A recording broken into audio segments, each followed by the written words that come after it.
ఇప్పుడు 12 అయిందంటే 12 అయినప్పుడు 2 ముళ్ళు ఒక్కటిగా చేరినప్పుడే టంగ్ అని గంట కొడుతుంది కదా.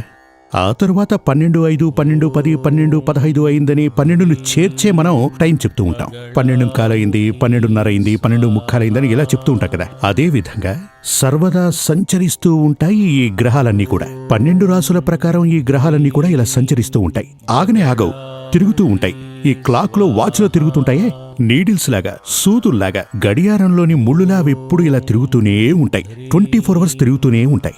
ఈ 9 గ్రహాలన్నీ 9 గ్రహాలు కాదు, కొన్ని గ్రహాలు కొన్ని రాసులలో యోగాన్ని బట్టి, దృష్టిని బట్టి చేరడం జరుగుతుంది. పాప గ్రహాలు అప్పుడే మనకు యాక్సిడెంట్లు జరగటం, మృత్యువు సంభవించడం జరుగుతూ ఉంటుంది, దోషం చేకూరుతుంది.